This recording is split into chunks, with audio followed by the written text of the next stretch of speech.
नमस्ते, हजुरहरूलाई स्वागत छ मेरो सञ्जिला श्रेष्ठ युट्युब च्यानलमा। आज चाहिँ म रेनबो ट्राउट माछालाई म्यारिनेट गरेर एयर फ्रायरमा बनाउँदैछु र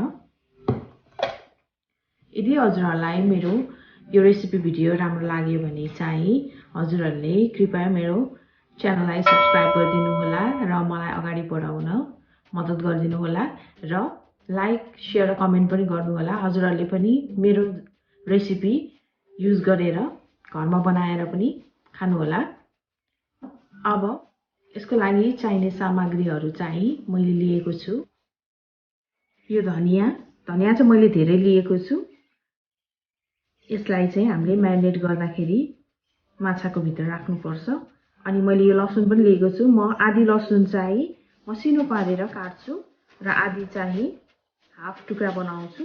मैले 3वटा गोलबेडा लिएको छु, 3वटा प्याज, बेसार, नुन स्वाद अनुसार, धुलो खुर्सानी, यसमा चाहिँ जिरा र धनियाको धुलो छ, यो तेल, अनि मलाई एल्युमिनियम फोइल पनि चाहिन्छ। यसलाई र्याप गरेर हामीले एयर फ्रायरमा हाल्छौँ ताकि यो माछा चाहिँ एकदमै सफ्ट होस्। र यो माछा रेनबो ट्राउट माछा हो। मैले चाहिँ यसमा 3वटा लिएको छु। एउटा चाहिँ खोर्सानी नहालिकन बनाउँछु र 2वटा चाहिँ अलिक स्पाइसी बनाउँछु। फर्स्टमा म यो प्याजलाई चाहिँ मसिनो पारेर यसमा काट्छु। हजुरहरूसँग चपर छैन भने चाहिँ हजुरहरूले मसिनो गरेर आफै चक्कुले काट्न सक्नुहुन्छ।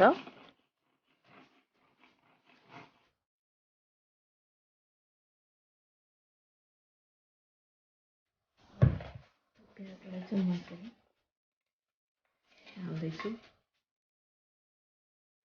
यो साथसाथै म यहाँ लसुन पनि एकैचोटि मसिनो पारेर काट्छु।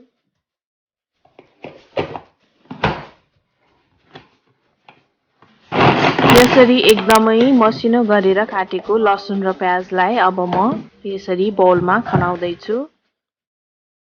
माछाको लागि चाहिँ मेरो लागि चाहिँ एकदमै इम्पोर्टेन्ट मसला भनेको लसुन जस्तो लाग्छ। हजुरहरूको आफ्नो आफ्नो रेसिपी हुनसक्छ। मलाई चाहिँ यो माछा बनाउँदाखेरि झोल हाल्दा होस् या यसलाई म्यारिनेट गरेर डिप फ्राई गर्दा होस्, यसले लसुनले चाहिँ एकदमै टेस्टी बनाएको जस्तो लाग्छ।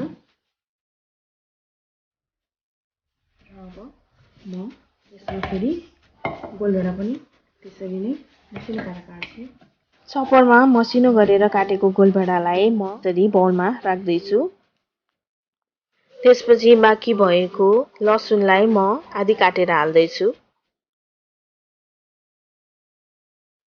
यसरी सबै लसुन काटिसकेपछि म चाहिँ करिब सानो चिया चम्चाको 1 चम्चा जति बेसारको धुलो हाल्दैछु। त्यसपछि म करिब 1 चिया चम्चा नुन हाल्दैछु। हजुरहरूले आफ्नो स्वाद अनुसार नुन राख्न सक्नुहुन्छ। नुन राखिसकेपछि चाहिँ म जिरा र यो धनियाको धुलो हाल्दैछु। मैले चाहिँ करिब 1.5 चम्चा जति जिरा र धनियाको धुलो हालेको छु। त्यसपछि मैले ठुलो चिया चम्चाको करिब 5-6 चिया चम्चा चाहिँ यो अलिभ ओइल हाल्दैछु। हजुरहरूले जुन पनि तेल प्रयोग गर्न सक्नुहुन्छ। त्यसपछि म अघि नै काटेर राखेको यो धनिया राख्दैछु। मैले धनिया चाहिँ 2 टुक्रा मात्र पारेको छु। माछाको भित्र स्टफिङको लागि एकदमै राम्रो हुन्छ। हजुरहरूलाई मसिनो गरेर काटेर राख्न मन लाग्छ भने हजुरहरूले त्यो पनि गर्न सक्नुहुन्छ। अब यसरी सबै इन्ग्रेडियन्ट्सहरूलाई चाहिँ म मजाले मोल्छु।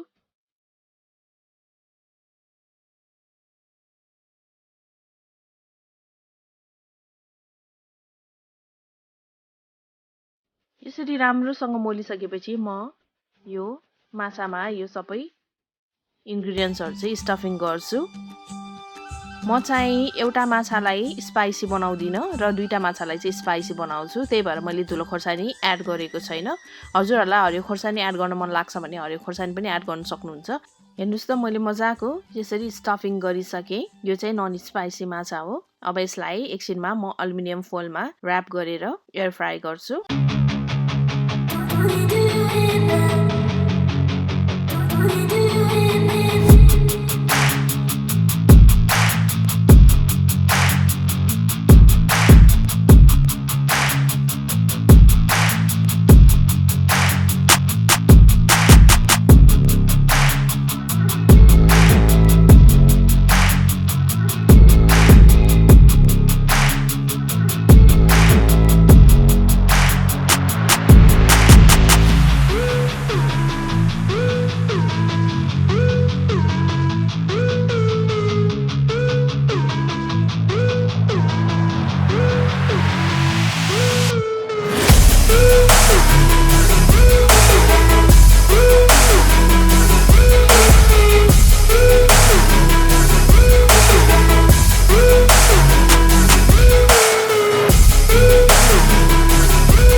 200 डिग्री सेल्सियसमा चाहिँ यसलाई म 20 मिनेट जति एयर फ्राई गर्छु।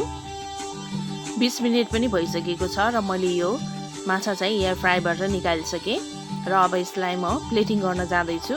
र यो माछा निकाल्दा चाहिँ एकदमै केयरफुल हुनुपर्छ किनभने यो एकदमै तातो छ। हजुरहरूले टङ पनि युज गर्न सक्नुहुन्छ तर यो एकदमै माछा सफ्ट भएको कारणले मैले चाहिँ यो हात नै युज गर्दैछु ताकि यो मैले गरेको प्लेटिङ चाहिँ नबिग्रियोस् भनेर।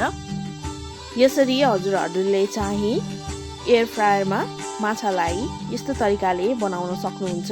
यो एकदमै जुसी हुन्छ, एकदमै टेन्डर पनि छ, सफ्ट पनि छ अनि हजुरहरूलाई एकदमै हेल्थी सबै एयर फ्राई गरेको हो। डिप फ्राई भन्दा एकदमै सजिलो। हजुरहरूलाई एयर फ्रायरमा माछा कसरी बनाएर खाने भनेर सोच्नुहुन्छ भने यो पनि एउटा अर्को तरिका हुन्छ। र मैले चाहिँ अहिले प्लेटिङ गर्नको लागि यो स्विट पोटेटोको थोरै कलर हालेर ब्लेन्ड गरेर स्विट पोटेटोको पेस्ट बनाएको छु र अब यसरी म प्लेटिङ गर्दैछु। मलाई आशा छ हजुरहरूलाई मेरो यो भिडियो पक्कै पनि राम्रो लाग्यो होला र म हजुरहरूलाई एकदमै धेरै धन्यवाद दिन चाहन्छु।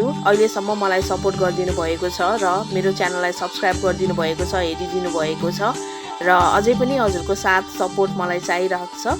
त्यही भएर हजुरहरूले अझै मलाई लाइक, सेयर, कमेन्ट पनि गर्नुहोला र यसरी नै रेसिपी बनाएर हजुरहरूले मेरो च्यानलमा कमेन्ट पनि गर्न सक्नुहुन्छ। कस्तो भयो, हजुरहरूलाई यो रेसिपी मन पर्यो कि मन परेन, हजुरहरूले कमेन्ट गर्न सक्नुहुन्छ।